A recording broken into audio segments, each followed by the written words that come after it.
Assalamualaikum! So, today is May 1, 2019, unang araw ng buwan ngayon. So, naisipan ko na gumawa ng video using one makeup essential which is Essence. And we all know that Essence is very affordable. Actually, nabili ko to sila ng hindi sale kasi pumunta kami last week sa Center Point kasi parang nakita namin na lahat ng makeup essential doon is 70%. Except lang talaga dito sa Essence na to.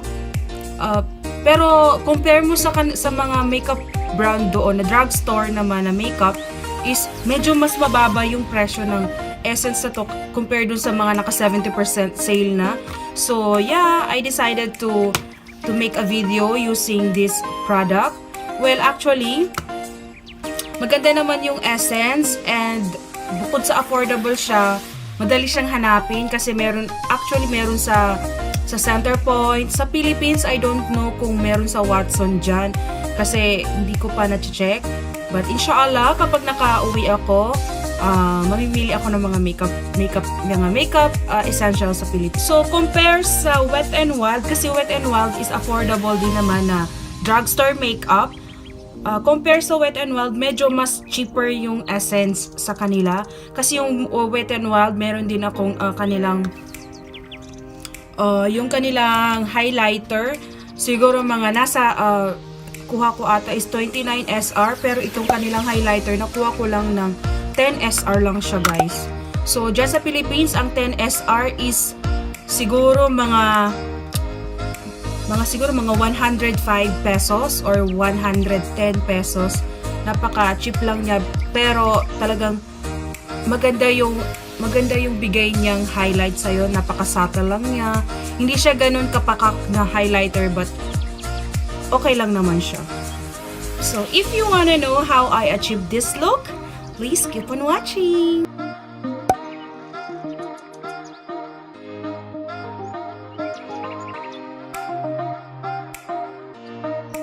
And then I'm going to use this 16 hours na Essence.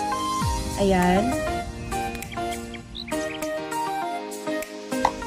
I'm just going to use my Dum sponge.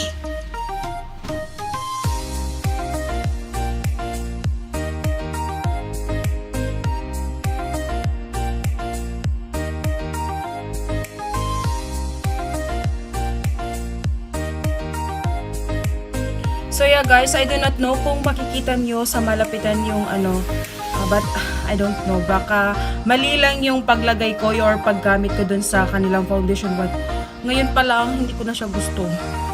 Ano ba? And I'm going to set this using this Essence Mattifying Compact Powder. Ito siya guys. And I'm in the shade Soft Beige number 4.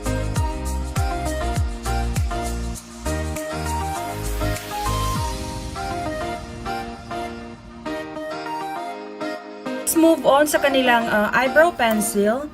This one, guys. So, ayan. Pencil talaga siya. And then, meron siyang spoolie na paganyan. So, eventually, wala siyang shade. And, ito yung shade niya kapag nasa kamay ko. This one. Like, super pigmented niya, guys. Actually, ginamit ko na to nung last week nung nag-duty ako. So, gusto ko siya, yung pagiging creamy niya kasi napakadali niyang gamitin and napaka-pigmented. As in, pag ginodraw ko siya sa eyebrow ko, super ganda niya. So, yan.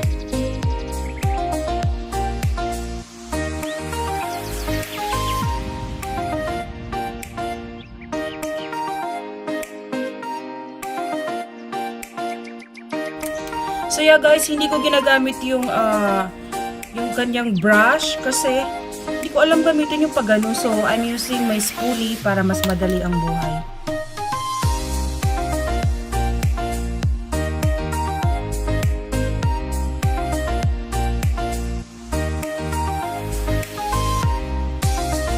And let's proceed sa eye makeup. So I'm using this dahil hindi ako nakabili ng kanilang. Meron silang ano ba to? eye primer. So, hindi ko siya nabili. So, I'm going to use this Essence Camouflage na full coverage na concealer.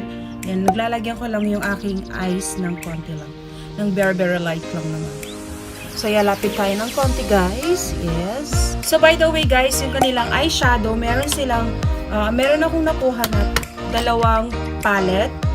Itong BN Original. Ito siya, guys. And then, the other one is this Essence in Love with Rose. This one. So, maybe I'm going to use this one in Rose kasi wala lang. Kakulay kasi nung damit ko and yung hijab ko. So, ito yung gagamitin ko ngayon. This one.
For the mascara, I'm going to use this Get Big Lashes Volume Boost. Waterproof siya, guys. Ayan. Smudge proof kasi yung actually yung yung pilik mata ko, yung eyelashes ko, parang pag ganun siya, wala siyang curve. So, kapag gumagamit ako ng mga hindi waterproof na mascara, bumabalik siya agad sa kanyang dating posisyon. So, that's kaya ginagamit ko is mga waterproof na mascara kapag meron akong pupuntahan ng mga big event. Pero kapag everyday use, pag everyday life, sa everyday, ang ginagamit ko lang is yung hindi waterproof na mascara.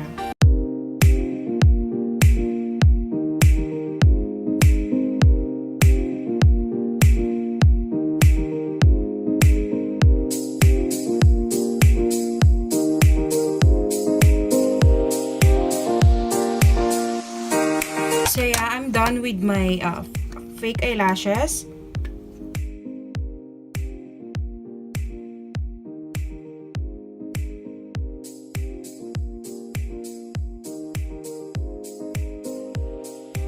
So to lighten my under eye, I'm going to use again this Essence Camouflage na full coverage concealer. There. I am in the shade 10 Nude.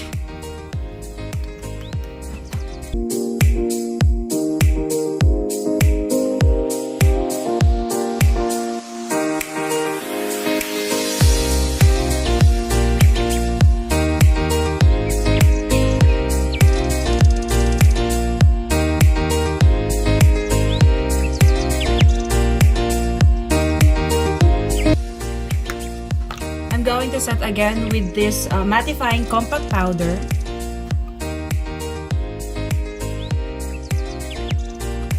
So, because wala akong nakuhang bronzer and contour, and actually guys, hindi talaga ako mahilig mag-contour. So, I'm going to use again this natural bronzer from Rimmel.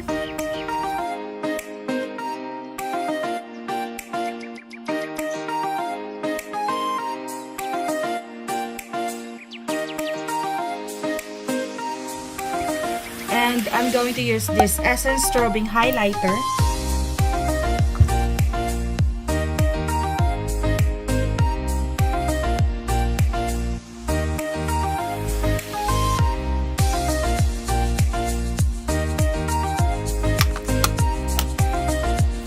I'm going to have this kanilang Essence na matte blush, matte touch blush.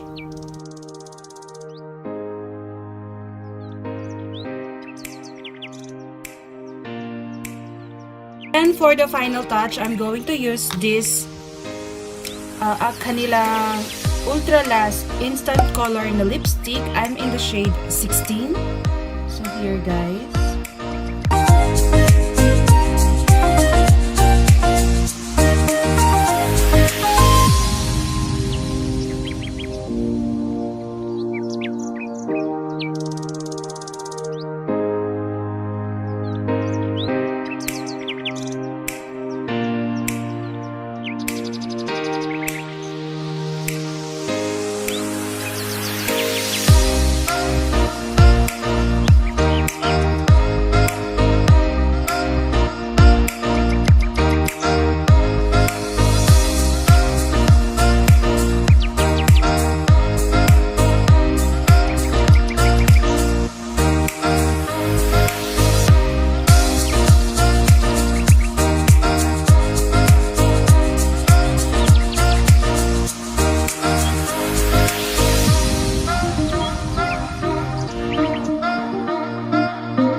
So this is the final look that I made for this stuff.